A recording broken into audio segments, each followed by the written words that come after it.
Praise the Lord. இந்த வீடியோவை பார்த்து கொண்டிருக்கிற ஒவ்வொரு சகோதர சகோதரிகளுக்கும் என்னுடைய மனமார்ந்த வாழ்த்துக்களை கர்த்தராகிய இயேசு கிறிஸ்துவின் நாமத்தினாலே உங்களுக்கு தெரிவித்துக் கொள்கிறேன். போன வீடியோவில் பழைய ஏற்பாட்டில் ஓய்வு நாட்களை குறித்து என்ன சொல்லப்பட்டிருக்கு அப்படின்னு சொல்லி நம்ம பார்த்தோம். அடுத்தது இந்த வீடியோவில் அந்த ஓய்வு நாட்களை இயேசு கிறிஸ்து எப்படி நிறைவேற்றினார், அதனுடைய ஆவிக்குரிய அர்த்தம் என்ன அப்படின்னு சொல்லி இந்த வீடியோவில் நம்ம பார்க்க போகிறோம்.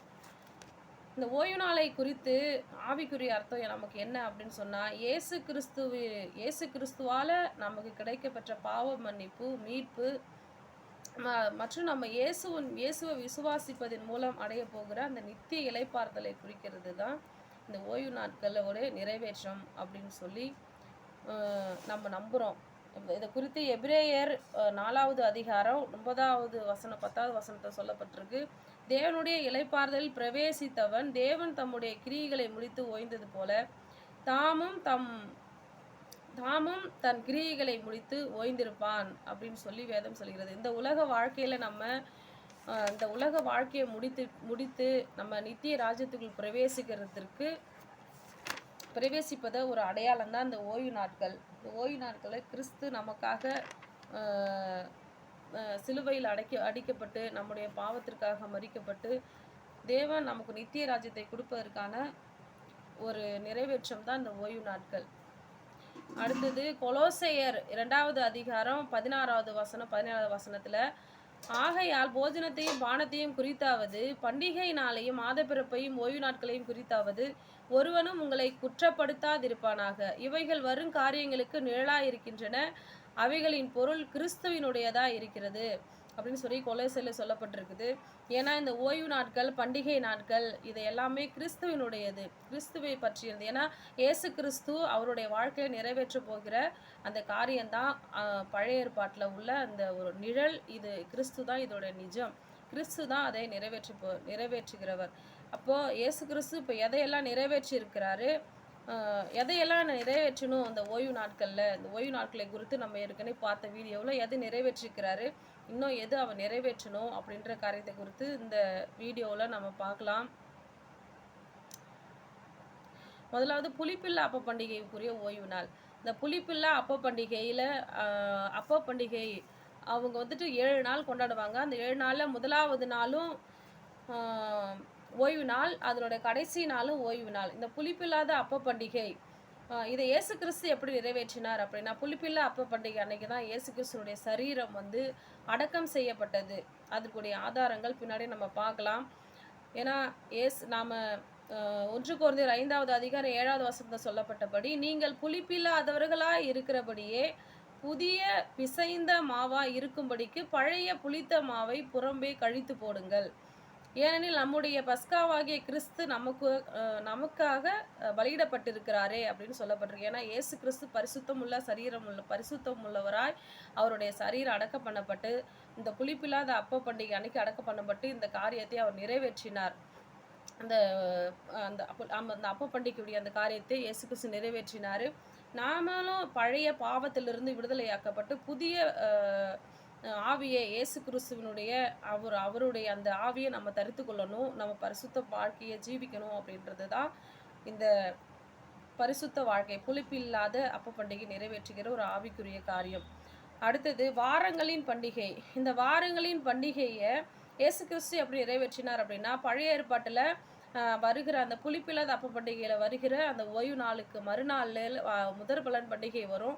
அந்த முதற் பலன் பண்டிகையிலிருந்து 50வது நாள், அந்த நாள் தான் இவங்க வாரங்களின் பண்டிகை கொண்டாடுவாங்க. அந்த நாள் ஒரு பெரிய ஓய்வு நாள், சபை கூடுகை நாள். அன்னைக்கு எல்லாரும் சபை கூடணும்.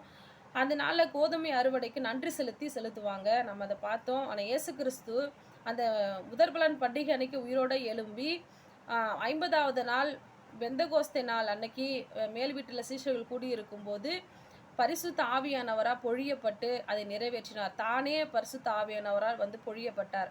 இயேசு கிறிஸ்து அப்படி நிறைவேற்றினார். அடுத்தது எக்கால பண்டிகை. எக்கால பண்டிகை 7ஆம் மாதம் 1ஆம் தேதி 7ஆம் தேதி வரைக்கும் 7 நாள் இந்த எக்கால பண்டிகை கொண்டாடணும். இதுல வந்துட்டு முதல் நாள் ஓய்வு நாள், எக்கால பண்டிகை ஓய்வு நாள். இந்த பண்டிகை எப்படி இயேசு கிறிஸ்து நிறைவேற்ற போறார்னா, அவருடைய 2ஆம் வருகையில தான். அந்த இந்த எக்கால பண்டிகை காலங்கள்ல தான் இயேசு கிறிஸ்துவுடைய வருகை இருக்கும் அப்படின்றது தான் இந்த பண்டிகையின் அடிப்படையின்படி கர்த்தர் நிறைவேற்றி இருக்காரு.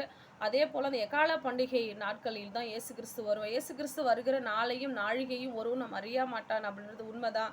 ஆனாலும் அவர் இந்த எக்கால பண்டிகை நாட்கள்ல தான் அவர் வரணும் அப்படின்றது ஏன்னா இப்போ வெளிப்படுத்தின விசேஷத்துல 7 எக்காலங்கள்ல சொல்லப்பட்டிருக்கு. 7வது எக்காலம், அந்த கடைசி எக்காலம், அந்த 7வது எக்காலத்துல தான் இயேசு கிறிஸ்து வருகை இருக்கும் அப்படின்னு சொல்லப்பட்டிருக்கு. இன்னும் பைபிள்ல பெரிய எக்காலம், கடைசி எக்காலம், தேவ எக்காலம், வலுவாய் தொனிக்கும் எக்காலம் இப்படியெல்லாம் சொல்லப்பட்டிருக்கு. இந்த காலங்கள்லலாம் பார்க்கும்போதுன்னா குறிப்பா இந்த தெசலோனிக்கேயர், கொரிந்தியர்லலாம் பார்க்க போனா இயேசு கிறிஸ்து வருகை குறித்தான அந்த அடையாளங்கள் தான் அந்த எக்காலம் ஊதப்பட்டிருக்குது. அதனால இயேசு கிறிஸ்து கண்டிப்பா அந்த எக்கால பண்டிகை காலங்கள்ல தான் இந்த பூமிக்கு 2வது வருகை தருவார் அப்படின்றத நம்ம கண்டிப்பா விசுவாசிக்கிறோம். விசுவாசித்து தான் ஆகணும். அடுத்தது பாவ நிவிர்த்தி பண்டிகை. இது ஒரு ஓய்வு நாள். பாவ நிவிர்த்தி அதாவது வருடத்திற்கு ஒரு முறை, அதாவது 7வது மாதம் 10ஆம் தேதி இந்த பாவ நிவிர்த்தி பண்டிகை வந்து யூதர்கள் கொண்டாடுவாங்க. அந்த பாவ நிவிர்த்தி பண்டிகை அன்னைக்கு ஆசாரியர்கள் போயிட்டு மகா பிரதான அந்த பரிசுத்த ஸ்தலத்துக்குள்ள போயிட்டு நாட்டு மக்களுடைய பாவங்களுக்காகவும் தன்னுடைய பாவங்களுக்காகவும் அன்னைக்கு போயிட்டு அவர் பலியிடுவார். பாவ நிவாரண பலியிடுவார். அன்னைக்கு கண்டிப்பா எல்லா ஜனங்களும் கூடணும்ன்றது கட்டாயம். அந்த கூடாதவங்க அறுப்புண்டு போவார் அப்படின்னு சொல்லப்பட்டிருக்கு. இதை இயேசு கிறிஸ்து எப்படி நிறைவேற்றுவார் அப்படின்னா, அவருடைய 2வது வருகையில, அதாவது 2வது வருகையில வரும்போது அவர் கண்டு விசுவாசித்து தன்னுடைய மார்பில் அடித்துக்கொண்டு அழுகுவார்கள், அவரை கண்டு விசுவாசிப்பார்கள் அப்படின்னு சொல்லி சகரியாவில் சொல்லப்பட்டிருக்குது. சகரியாவில் அதாவது 12வது அதிகாரத்தில் 10வது வசனத்திலும் 14வது வசனம் வரைக்கும் முதலாவது தாவீதின் குடும்பமும் எருசலேமிலும் தாவீதின் குடும்பத்தார் மேலும் கிருபையின் ஆவி விண்ணப்பத்தின் ஆவியை ஊற்றுவேன் என்று சொல்றதுக்கு அன்னைக்கு பார்த்து தன்னை அவர்களை குத்தினவர்கள் அவர்களை பார்த்து புலம்புவார்கள் அப்படி சொல்லி அன்னைக்கு தான் இயேசு கிறிஸ்துவ 2வது வருகையில வரும்போது அவர் புலம்பும் போது அவரை கண்டு விசுவாசிக்கும் போது அவருடைய ஜனங்களுடைய பாவங்களை வந்து இயேசு கிறிஸ்து மன்னிப்பாரு. அதான் ஒரு பாவ நிவிர்த்தி பண்டிகை அவர் நிறைவேற்றுகிற அந்த நாளா சொல்லப்பட்டிருக்கு. வெளிப்படுத்தின விசேஷத்துல கூட அந்த காரியம் சொல்லப்பட்டிருக்கு. 1வது அதிகாரத்துல மேகங்களுடனே வருகிறார், கண்கள் யாவும் அவரை காணும், அவரை குத்தினவர்களும் அவரை காண்பார்கள், பூமியின் கோத்திரத்தால் எல்லாரும் அழுது புலம்புவார்கள், அப்படியே ஆகும் என்று. அப்போ அவரை கண்டு விசுவாசிக்கும் போது அந்த நாட்களில் அவருடைய பாவங்களை 2வது வருகையில ஏசப்பா வந்துட்டு அன்னைக்கு மன்னிப்பாரு. அப்போதுதான் அந்த அந்த பாவ நிவாரண பண்டிகை நிறைவேறும். அடுத்தது கூடார பண்டிகை. இந்த கூடார பண்டிகை 7வது மாதம் 15ஆம் தேதி முதல் 7ஆம் மாதம் 15ஆம் தேதி முதல் கர்த்தருக்கு ஆசரிக்கப்படும். மொத்தம் 8 நாட்கள் ஆசரிக்கப்படும். இதில் முதலாவது நாளும் ஓய்வு நாள், அதில் 8வது நாளும் ஓய்வு நாள். இந்த கூடார பண்டிகை வந்து எப்போ நிறைவேற்றுவார்? இதோ இயேசு கிறிஸ்துவோட 2ஆம் வருகை 1000 வருட அரசாட்சி நடக்கும் பொழுது அன்னைக்கு நிறைவேற்றப்படும் இந்த கூடார பண்டிகையும். அப்போஸ்தலர் நடபடிகள் 15வது அதிகாரம் 16வது வசனத்திலிருந்து 17வது வசனம் வரைக்கும் சொல்லப்பட்டிருக்கு. இதற்கு பிறகு திரும்பி வந்துன்னா 2வது வருகையில வந்து விழுந்து போன தாவீதின் கூடாரத்தை மறுபடியும் சீர்படுத்தி அதை செவ்வையாக நிறுத்துவேன். தாவீதின் குமாரனாய் வந்துட்டு சொல்லப்பட்டிருக்கு. இப்படி இந்த வசனம் சொல்லப்பட்டிருக்கு. தாவீதின் குமாரனா, மனுஷகுமாரனா இயேசு கிறிஸ்து இந்த பூமிக்கு திரும்ப 2ஆம் வருகை வரும்போது அந்த எருசலேமில் 1000 வருட அரசாட்சி நடக்கும். அந்த 1000 வருட அரசாட்சி நடக்கும்போது எல்லா ஜனங்களும் அங்கே கூடார பண்டிகை கொண்டாட எல்லா தேசத்துல எல்லா ஜனங்களும் அங்கே வந்து தான் வரணும். அப்போ அந்த கூடார பண்டிகை இந்த காரியங்கள்லாம் நிறைவேறும். இதில் 8வது ஒரு பண்டிகை, 8வது நாள், இதில் எக்ஸ்ட்ரா 7 நாள் இல்லாமல் 8வது ஒரு நாள் ஸ்பெஷலாக சொல்லப்பட்டிருக்கு.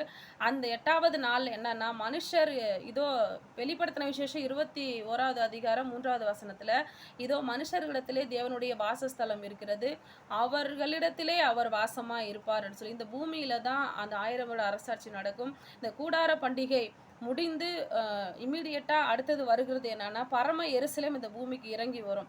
அந்த பரம எருசலேமு கர்த்தரோடு நாம் இருப்போம். இந்த பூமியில தான் அந்த புதிய வானம் புதிய பூமி அன்னைக்கு மாற்றப்படும். அந்த புதிய பாவம், அதாவது மரணம் கடைசி சத்துருவாய் மரணம் சுத்தமாக பரிகரிக்கப்பட்டு 1000 வருட அரசாட்சி முடிஞ்சு பிசாசானவனை முழுமையாக நரகத்தில் தள்ளிடுவாங்க. அப்போ தான் இப்போ அதுக்கப்புறம் நித்திய ஜீவனுக்குரிய அந்த காரியம் அதான் அந்த 8வது அந்த நாட்கள் அந்த இமிடியேட்டாக அந்த 1000 நாள் 1000 வருட அரசாட்சி முடிந்து 8வது நாட்களில் அந்த காரியம் நடக்கும் அப்படின்னு சொல்லிட்டு இப்படி இந்த பண்டிகைகளை இயேசு கிறிஸ்து வந்து தன்னுடைய வாழ்க்கையில நிறைவேற்றி இந்த ஓய்வு நாட்களை நிறைவேற்றி முடித்திருக்கிறார், நிறைவேற்றவும் போகிறார் அப்படின்னு சொல்லி நம்ம கண்டிப்பாக விசுவாசிக்கிறோம். அடுத்தது நிலத்தின் ஓய்வு பற்றி நம்ம சொல்லுத பண்டிகை ஓய்வு நாட்களை குறித்து பார்த்தோம். இயேசு கிறிஸ்து நிறைவேற்றினது. அடுத்தது நிலத்தின் ஓய்வு. இந்த நிலத்தின் ஓய்வு வந்து லேவியராகமம் 25வது அதிகாரம் 1 to 7 வரை சொல்லியிருக்கு. தேசம் கர்த்தருக்கென்று ஓய்வு நாள் கொண்டாட வேண்டும் அப்படின்னு சொல்லிட்டு. இது ஏன்னா இந்த ஓய்வு வருடங்கள் வந்து எபிரேயர் 4வது அதிகாரம் 9, 10 சொல்லப்பட்டிருக்கு. ஏனெனில் அவருடைய இளைப்பாறுதல் பிரவேசித்தவர் தேவன் தம்முடைய கிரியைகளை முடித்து ஓய்ந்திருந்தது போல மனுஷனும் தானும் தன்னுடைய கிரியைகளை முடித்து ஓய்ந்திருப்பான். ஏன்னா இப்போ நம்ம இந்த பூமியில் வாழுற வரைக்கும் இந்த மாம்சத்துக்குரிய வாழ்க்கையெல்லாம் முடித்து அவருடைய இளைப்பாறுதல் பிரவேசிக்கிறதுக்கு இது ஒரு அடையாளம். ஏன்னா மனுஷங்களுடைய நம்மளுடைய கிரைகள் எல்லாம் அந்த முடிக்கப்பட்டு அதாவது மத்தேயு சுவிசேஷத்தில் சொல்லப்பட்டிருக்கு, வருத்தப்பட்டு பாரம் சும இருக்கிறவர்களே நீங்கள் இடத்தில் வாருங்கள், நான் உங்களுக்கு இளைப்பாறுதல் தருவேன் அப்படின்னு சொல்லிட்டு இயேசு கிறிஸ்து நமக்கு இளைப்பாறுதலை கொடுக்க போகிற அது ஒரு